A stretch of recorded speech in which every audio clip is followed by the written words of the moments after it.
Hello students, Vande Mataram. Welcome to all of you in the session number 4 of chapter number 14 ecosystem. Up to the previous session हम लोगों ने दो functions और structures discuss किए थे ecosystem के. First one था productivity और सेकंड था डीकम्पोजिशन. नंबर 3 एनर्जी का फ्लो. सो जनरली हमें पता है कि जितनी भी फिजियोलॉजिकल रिएक्शंस है हर एक को परफॉर्म करने के लिए कॉमन रिक्वायरमेंट हर एक लिविंग ऑर्गेनिजम्स की क्या होती है, एनर्जी. और ये एनर्जी का जो फ्लो है वो एक्चुअल में चलता रहना चाहिए. So except for the deep sea hydrothermal ecosystem. Deep sea hydrothermal ecosystem एकदम सी के नीचे वाले रीजन में, खाली इनको छोड़ दो तो sun is the only source of energy for all ecosystem on earth. जितने भी इकोसिस्टम है अर्थ के ऊपर उनमें से खाली डीप सी हाइड्रोथर्मल इकोसिस्टम को छोड़ दो तो बाकी सभी के लिए एनर्जी का सोर्स एक ही होगा. कौन? सन. नाउ सन में से तो आपको पता है अलग अलग टाइप के रेडिएशंस आते रहते हैं. Of the incident solar radiation less than 50% of it is photosynthetically active radiation.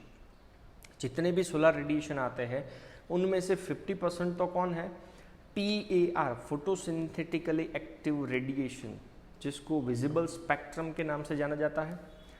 Wavelength अगर आप देखो तो 400 to 700 नैनोमीटर, और कलर की बात करो तो अलग अलग 7 colour VIBGYOR. So we know that number of plants as well as photosynthetic bacterias autotrophs है. क्या करते हैं? सन की रेडिएंट एनर्जी को फिक्स करते हैं ताकि ये एनर्जी को यूज करके it make a food from simple inorganic materials. अब आपको पता है CO2 और H2O in the presence of light and chlorophyll क्या बनाएंगे? शुगर बनाते हैं. तो ये शुगर और कुछ नहीं है, क्या होगा? फूड. पर कंपलसरी है किसकी जरूरत पड़ेगी? सन के रेडिएंट एनर्जी की. ओके, सन में से जितनी भी लाइट आ रही है उनमें से plant capture only 2 to 10% of PAR, photosynthetic active radiation. जितना भी सन में से आ रहा है उनमें से प्लांट खाली कितना यूटिलाइज करता है? 2 to 10%.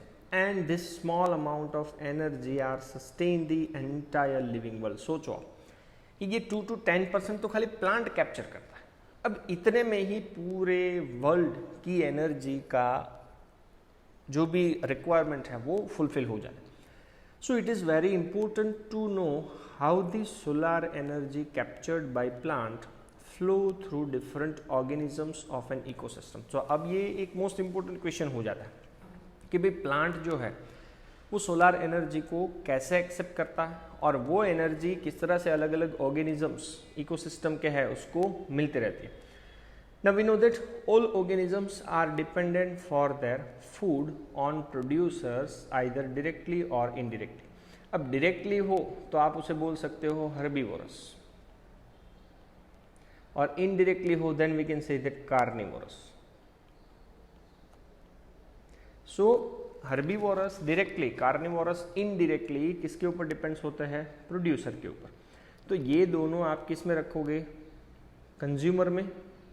और प्रोड्यूसर आप किसके अंदर रखोगे? तो जो फोटोसिंथेसिस के थ्रू फूड का प्रिपरेशन ऑटोट्रॉपिक न्यूट्रिशन से करेगा. तो ये ऑटोट्रॉपिक न्यूट्रिशन, और इनके लिए कौन सा वर्ड यूज करेंगे? Heterotrophic nutrition. ओके, तो ये आपको दो डायग्राम्स दिख रहे हैं जिनमें से प्लांट का काम है सन में से PAR को कैप्चर करना. So you find the unidirectional flow of energy from sun to producer, producer to consumer. Unidirectional flow मतलब कभी भी एनर्जी बैक डायरेक्शन में मूव नहीं होने वाली. सो सबसे पहले सन में से आएगी प्रोड्यूसर, प्रोड्यूसर से हर्बीवोरस, हर्बीवोरस से कार्निवोरस, और यही डायरेक्शन में मूव होता है एनर्जी, इसलिए इसका नाम है unidirectional flow of energy. So is this in keeping with the first law of thermodynamics? अब यूनिडायरेक्शनल फ्लो है एनर्जी का मतलब फर्स्ट लॉ ऑफ थर्मोडायनेमिक्स से वो कुछ ना कुछ रिलेटेड है. लॉ आप लोगों को पता है कि energy can neither be destroyed nor can it be create. Energy को डिस्ट्रॉय भी नहीं किया जा सकता है, क्रिएट भी नहीं किया जा सकता। सो quantum of energy is constant, mass of energy, volume of energy वो कांस्टेंट होता है। हाँ, energy can be converted from one form into another form, create नहीं कर सकते, डिस्ट्रॉय नहीं कर सकते। एनर्जी का जो क्वांटम है वो कांस्टेंट फिक्स होता है, हाँ उसको एक फॉर्म से दूसरे फॉर्म में आप कन्वर्ट कर सकते हो। Furthermore ecosystem are not exempt, not separate, not isolate from the second law of thermodynamics. तो ecosystem second law of thermodynamics को भी फॉलो करता है। तो सेकेंड लॉ ऑफ थर्मोडाइनमिक्स तो आपको पता है, when ever energy is convert from one form into another form, एक फॉर्म से जब उसको दूसरे फॉर्म के अंदर कन्वर्ट किया जाता है, some energy is dissipated, loss in the form of heat, कि जब एनर्जी एक फॉर्म से दूसरे फॉर्म में कन्वर्ट होती है, थोड़ी बहुत एनर्जी लॉस हो जाती है in the form of heat. So they need a constant supply of energy to synthesise the molecules they require. अब प्लांट को जो मॉलिक्यूल्स की जरूरत है उनको जनरेट करने के लिए, सिंथेसाइज करने के लिए कंपलसरी उनको एनर्जी की जरूरत है। Second, to counteract, neutralise the universal tendency, characters और adaptation towards increasing disorderliness. Disorderliness का मतलब है बॉडी के अंदर हर एक ऑर्गन्स को नॉर्मल फंक्शंस में रखना हो, नॉर्मल स्टेट में रखना हो, देन कंपलसरी किसकी जरूरत पड़ेगी? एनर्जी की। सो जितने भी ग्रीन प्लांट्स हैं, साइनोबैक्टीरिया है, ब्लू ग्रीन एल्गी है, उनको प्रोड्यूसर बोल सकते हैं, क्योंकि वो क्या करते हैं, ऑटोट्रोपिक न्यूट्रिशन के थ्रू फोटोसिंथेसिस नाम की प्रोसेस से फूड मटेरियल बनाते रहते हैं। अब अलग अलग सिस्टम की बात करो तो टेरेस्ट्रियल इकोसिस्टम के अंदर मेजर प्रोड्यूसर्स कौन होते हैं? herbaceous and woody plants. So herbaceous and woody plants are considered as a major producer of terrestrial ecosystem. Likewise, producer within the aquatic ecosystem. तो वो कौन होंगे? Various species like the phytoplankton, algae, higher plants. Phytoplankton पहले ही मैंने आपको बताया है microscopic plant. So microscopic plant like phytoplankton, algae and higher plants, ये aquatic ecosystem के producers माने जाते हैं। ओके, नाउ दूसरे दो वर्ड्स जिससे आप लोग ऑलरेडी जानते हो, क्योंकि लोअर स्टैंडर्ड में भी आपने ये दोनों वर्ड सुने हुए हैं, food chain and food web. Now you have read about the food chain and food web, they are exist in the nature. तो नेचर के अंदर फूड चेन और फूड वेब एग्जिस्ट होता रहता है, इसके बिना एनवायरनमेंट का जो बैलेंस है वो मेंटेन कर पाना पॉसिबल नहीं है। So, if we starting from plants or producer, food chain or rather webs are formed such that an animals feed on a plant or another animal and in turn is food for another. तो generally कोई भी food chain हो या food web हो, वो generally कहाँ से startup होता है? कोई भी प्लांट्स या तो प्रोड्यूसर से। तो ये प्लांट्स या तो प्रोड्यूसर को कौन कंज्यूम करेगा? एनिमल्स। अब ये एनिमल्स को दूसरे नंबर ऑफ एनिमल्स कंज्यूम करेंगे। सो सभी के लिए फूड बनेंगे कोई भी ऑर्गेनिज्म, जैसे कि ए को कंज्यूम कर रहा है बी, बी को कंज्यूम कर रहा है सी, सी को कंज्यूम कर रहा है डी। सो बी का फूड कौन है? ए। सी का फूड कौन है? बी। डी का फूड कौन है? सी। सो द चेन और wave is form because of this interdependency. सब एक दूसरे के ऊपर डिपेंडेंस है और ये इंटरडिपेंडेंसी की वजह से या तो फूड चेन का फॉर्मेशन होगा या तो फूड वेब का फॉर्मेशन होगा। So no energy is trapped into an organism remains in it for ever. कभी भी कोई भी एनर्जी ऑर्गेनिज्म की बॉडी के अंदर लाइफ टाइम के लिए ट्रैप नहीं हो सकती, क्योंकि वो एनर्जी ऑलवेज ट्रांसफर होती रहती है। सो जो भी एनर्जी ट्रैप की है प्रोड्यूसर ने, hence is either pass on to consumer और द ऑर्गेनिज्म डाइज। तो प्रोड्यूसर के पास आई हुई एनर्जी या तो कंज्यूमर के पास चली जाएगी या तो ऑर्गेनिज्म का डेथ हो जाएगा। सो कभी भी एनर्जी जो ट्रैप की है वो बॉडी के अंदर स्टोर नहीं हो सकती। So death of organism is beginning of the detritus food chain. अब डेट्राइटस मतलब आपको डिकम्पोजिशन वाले पॉइंट के अंदर मैंने बताया था कोई भी ऐसा डेड और डिकेइंग मटेरियल। तो ये फूड चेन का एक टाइप है कि अगर कोई ऑर्गेनिज्म का डेथ हो जाता है तो वहाँ से चालू होने वाली फूड चेन या तो वेब को बोला जाता है डेट्राइटस फूड चेन, जिसको DFC के नाम से जाना जाता है। अब हमें थोड़ी सी डिटेल में डिस्कस करनी है फूड चेन। तो आपको फूड चेन का एक डायग्राम दिख रहा है। जो फूड चेन प्रोड्यूसर से चालू हुई है, जिसका एग्जांपल लिया हुआ है ग्रास, तो ग्रास को खा रहा है ग्रास ओवर को फ्रॉग, फ्रॉग को स्नैक, स्नैक को हॉक। हॉक जब डिस्ट्रॉय हो जाता है तो डिकम्पोजर्स मतलब फंगस क्या करेंगे, उनकी बॉडी में से न्यूट्रिशन लेते रहते हैं। सो डेफिनेशन मैंने फूड चेन का दिया हुआ है कि transfer of food energy from producer through a series of organism. तो प्रोड्यूसर से कौन, हर्बीवोरस, हर्बीवोरस से कार्निवोरस, कार्निवोरस से डिकम्पोजर। सो प्रोड्यूसर से हर्बीवोरस, हर्बीवोरस से कार्निवोरस, कार्निवोरस से डिकम्पोजर तक फूड एनर्जी ट्रांसफर होती है and it make a one chain, और वो चेन का नाम है फूड चेन। तो फूड चेन यूजुअली कहाँ से स्टार्ट होता है, प्राइमरी प्रोड्यूसर से, and they are end with the carnivorous. और कार्निवोरस का अगर डेथ हो जाता है देन आप लोग कंसिडर कर सकते हो कि भाई उसके अंदर आप किसका नाम लोगे लास्ट में, डिकम्पोजर, पर वहाँ से फूड चेन बदल जाएगी। Okay, next one is the food web.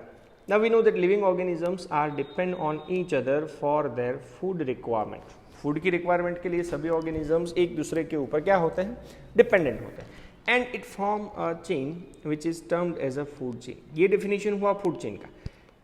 जो ये फूड चेन हमें क्या डिस्क्राइब करती है कि एनर्जी और न्यूट्रिएंट इकोसिस्टम के अंदर कैसे मूव होते हैं। तो पहले प्लांट के पास आया, प्लांट से हर्बीवोरस, कार्निवोरस, डिकम्पोजर्स के पास एनर्जी और न्यूट्रिएंट का ट्रांसपोर्टेशन किस तरह से होता है वो हमें एक्सप्लेन करता है food chain. But trophic interrelationship, trophic का मतलब आपको पता है फूड का लेवल, ट्रॉफिक लेवल मतलब specialize types of food level जो फूड चेन और फूड वेब में दिखेगा।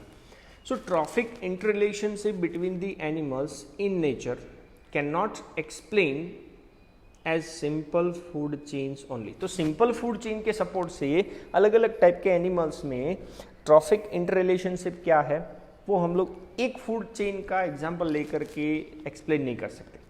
Among the various ecosystem each one having defined food chain. अब एक इकोसिस्टम ले लो तो वो इकोसिस्टम के अंदर जरूरी नहीं है कि भाई एक ही टाइप का फूड चेन हो, एक से ज़्यादा भी फूड चेन हो सकते। So individuals are involve are also linked with food chains of other ecosystem। अब इंडिविजुअल एक ही है पर वो इंडिविजुअल शायद एक से ज़्यादा नंबर ऑफ फूड चेन के अंदर भी इन्वॉल्व होता है। So by this way animals are interdependent for food and they form a net web like structures. एक जाले जैसा स्ट्रक्चर बनाएगा and which is termed as a food web. तो आपको मैं फूड वेब का एक डायग्राम दे देता हूँ। अब आप यहाँ पे देख सकते हो ग्रास, तो ग्रास को कंज्यूम ग्रास ओफर भी कर सकता है, माउस भी कर सकता है, रैबिट भी कर सकता है। अब ग्रास ओफर को खाने वाला लिजार्ड है, माउस को खाने वाला स्नैक है, रैबिट को हॉक सीधा खा लेगा। अब हॉक तो लिजार्ड को भी कंज्यूम कर सकता है, स्नैक को भी कंज्यूम कर सकता है।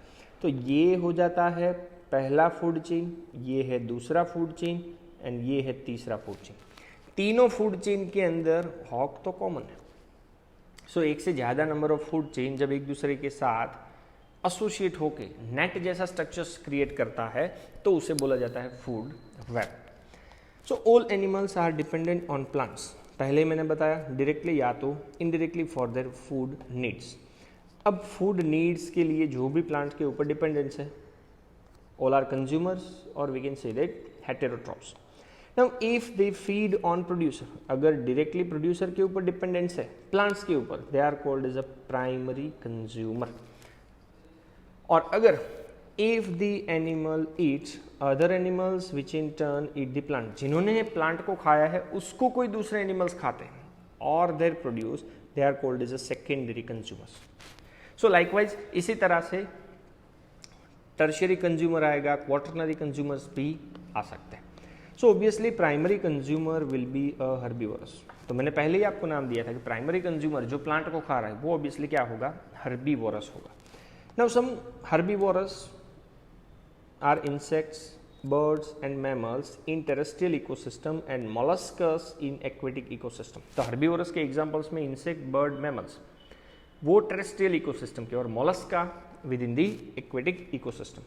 एंड लास्ट वन कंज्यूमर कौन कौन? So consumer that are feed on this herbivorous वो होंगे कार्निवोरस। तो हर्बीवोरस के ऊपर जो डिपेंड्स है वो कार्निवोरस है, और more correctly is considered as a primary carnivorous through secondary consumers. So this animal are dependent on the primary carnivorous for food are labeled as a secondary carnivorous। तो primary carnivorous के ऊपर जो depend है उनको नाम देंगे secondary carnivorous. तो इस तरह से पूरी की पूरी सीरीज बनेगी। So a simple grazing food chain is depicted below. So आपको डिपेक्ट किया हुआ है कि ग्रेजिंग फूड चेन कैसी होती है। अब ग्रेजिंग फूड चेन ऑलवेज आपको याद रखना है are initiate or begins with the chlorophyllous producer and extend। तो chlorophyllous producer से वो extend होते होते कहाँ तक जाएगा? तो producer से herbivores, herbivores से carnivores और carnivores से last में decomposers। So producers are directly dependent। Listen, अब ये decomposers आप ज़्यादातर conditions में GFC के अंदर consider नहीं कर सकते, क्योंकि डिकम्पोजर सिर्फ चालू होने वाले फूड चेन तो आप लोग किस में कंसिडर करोगे? डीएफसी में, डेट्राइटस फूड चेन। सो ये एक पॉइंट आप लोगों को याद रखना। So producers are directly dependent upon the solar radiation which are green plants. Okay, तो प्रोड्यूसर के बाद हर्बीवोरस, हर्बीवोरस से कार्निवोरस। सो ये आपको एक सिंपल एग्जांपल दिख रहा है ग्रेजिंग फूड चेन का। ग्रास को कंज्यूम करेगा गोट, गोट को कंज्यूम कर रहा है मैन। सो ये प्रोड्यूसर है, primary consumer, secondary consumer, herbivorous and carnivorous. Even ये भी ग्रेजिंग फूड चेन का ही एग्जांपल है कि सन से ग्रास प्रोड्यूसर, ग्रास से रैबिट हर्बीवोरस, रैबिट से लायन कार्निवोरस। एंड और एक एग्जांपल दिया हुआ है कि भाई leaves cabbage eaten by caterpillar, caterpillar eaten by thrust.